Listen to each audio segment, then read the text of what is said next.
Bom, boa noite. Vamos dar início a mais uma aula, né? Vamos dar continuidade ao tema, né? Agora já na trilha 2, trajetória e referencial, né? Vamos continuar falando um pouco sobre a questão da trajetória, como nós já vimos nas aulas anteriores, do ponto de referência e outras coisas mais. Bom, primeira coisa para a gente perceber é distância e deslocamento são a mesma coisa, né? Então, distância é a mesma coisa que deslocamento, né? São iguais, a mesma coisa? Não. Então, vejamos, e por que não?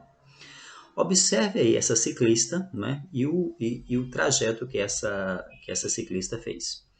Ela está no ponto a 200 metros, né? Já o ponto A já iniciando com 200 metros. Ela vai até o ponto, passando pelo ponto B, vai até o ponto C, com 1000 metros, né? E retorna ao ponto B a 600 metros, né? Assim vejamos, né? A trajetória é feita, a origem, o deslocamento e a distância. Distância percorrida será a soma dos módulos sucessivos. Então, ela saiu do ponto A, que estava já no ponto 200, vai até o ponto C, o ponto 1000, e do ponto C retorna ao ponto B. Então, vamos tomar aí esses módulos sucessivos. Então, a diferença entre o ponto A e o ponto B, né, que já está no ponto 200 e vai para o ponto C, aliás, que é o ponto 1000, então dá uma diferença de 800 metros. Então, lembra que é a soma dos módulos, então a diferença entre A e C, 800 metros. Só que ela sai do ponto C e retorna ao ponto B, né? A diferença do ponto C para o ponto B, então 1000 menos 600, 400 metros, né? Que ela fez nesse percurso. Então, o total é a soma dos módulos, do módulo A ao módulo C, 800, do módulo C ao módulo B, mais 400, então, o total, ela percorre uma distância de 1.200 metros, né? Agora, e o deslocamento? O deslocamento é a diferença entre a posição final e a posição inicial. Tão simples. Qual é a diferença entre a posição final e a posição inicial? A posição que ela está inicial é 200, a posição final 600. Então, 600 menos 200, então o deslocamento foi de apenas 400 metros. Então, ela percorreu uma distância de 1.200 metros, mas o deslocamento foi apenas de 400 metros. Né? A mesma coisa, imagine que o motorista sai para Seabra até Salvador, né? Só que chegando próximo, né, de Itaberaba, ele percebe que esqueceu a carteira de motorista, né? Então ele sai de Seabra a Salvador, 475 quilômetros. Chegando em Itaberaba, no quilômetro 180, né?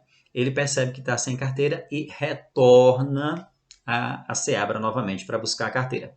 Depois ele sai de Seabra novamente, aí sim vai até Salvador ao final. Então veja que o deslocamento dele foi de 475 quilômetros, foi a questão do deslocamento dele. Mas se você for contar a distância que ele percorreu, imagine, de Seabra até Itaberaba, 182, de volta mais 182, então 364. Aí, para você saber a distância, né, percorrida, somaria os 364 quilômetros dessa aí de volta até Itaberaba e novamente de Seabra a Salvador, os 475 quilômetros. Aí você percebe que a diferença que tem entre distância e deslocamento. Tá?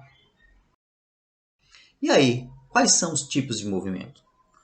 A primeira coisa a se pensar é que, para que tenha um movimento, é necessário a aplicação de uma força, ou seja, alguma força tem que agir sobre o corpo para que esse corpo se desloque, para que esse corpo tenha um movimento. Tá?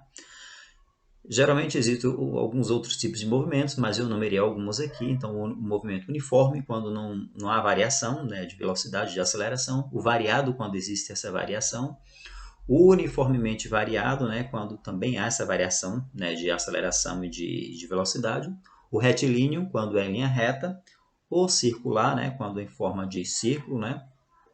O movimento parabólico, então você imagine uma parabólica, né, uma antena parabólica naquele movimento, quando você, por exemplo, chuta uma bola, que a bola sobe um pouquinho e depois volta a cair novamente pela ação da gravidade, o movimento parabólico. O movimento progressivo, retrógrado, o acelerado e retardado. Então, vamos compreender um pouco mais desses movimentos, mas lembrando sempre, para haver um movimento, precisa de que uma força exerça uma força sobre o corpo, tá bom? Vejamos. O movimento uniforme, né?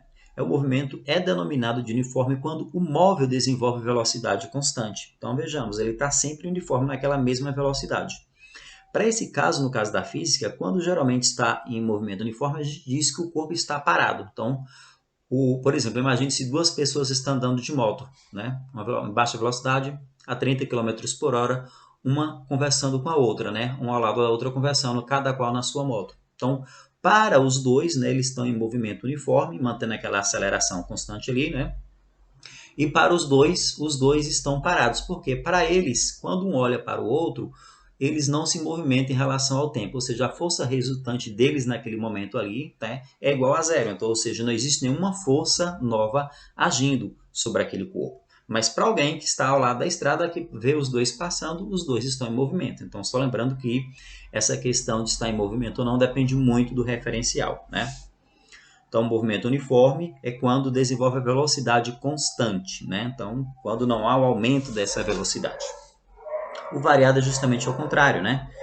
É considerado um movimento em que existe aceleração escalar não nula. Assim, a velocidade do móvel é variável, né? Então, por exemplo, como você viu aí, no tempo 1, o móvel está a 5 metros por segundo, no tempo 2, está a 8 metros por segundo. Então, está havendo um aumento dessa velocidade aí. Já o movimento progressivo, né, ocorre quando o sentido do movimento coincide com o sentido adotado pela trajetória, aquele que você escolheu para a sua trajetória, né? Nesse caso, a velocidade do móvel é positiva. Então, vejamos aí que a bola se movimenta, as duas setas estão na mesma posição, então ela é a favor da trajetória. No exemplo que eu dei do carro saindo, por exemplo, para sair de Ceabra e a Salvador, quando chegou em Itaberaba, ele percebe que esqueceu a carteira, então de Itaberaba vindo para Ceabra novamente, esse movimento não é mais progressivo. Quando ele saiu de Ceabra até Itaberaba, o movimento é progressivo porque ele estava no mesmo sentido, né? Coincide com o sentido da trajetória. Então, o móvel estava no mesmo sentido. Quando ele de Itaberaba volta para buscar a sua carteira, esse é retrógrado, esse movimento é retrógrado. Por quê? É considerado retrógrado o movimento que ocorre no sentido contrário ao da trajetória. Nesse caso, a velocidade do móvel é negativa. Por que é negativa? Ele está vindo contrário ao movimento inicial que ele queria, né? O sentido da trajetória inicial, que era de Ceabra a Salvador. Então, esse movimento aí foi retrógrado. O movimento acelerado, quando o valor absoluto da velocidade aumenta, e nesse caso os sinais da velocidade e da aceleração são iguais. Então, para ter um movimento acelerado, imagine, né? Se a gente fosse ter um movimento acelerado, então rapidamente a gente chegaria à velocidade da luz. Imagine se a gente for somar. No primeiro segundo, 3 metros por segundo. No segundo, 5 metros. E assim sucessivamente com essa aceleração, né? Rapidinho ele chegaria a uma velocidade absurda. Né? Então, lembrando que essa questão do movimento acelerado é quase sempre por um curto período de tempo, a não ser que a aceleração, o movimento da aceleração seja baixíssima entre um tempo e outro, nos tempos que você escolheu, tá bom? Já o movimento retardado é justamente o contrário, né? É quando o valor absoluto da velocidade diminui e os sinais da velocidade da aceleração são diferentes.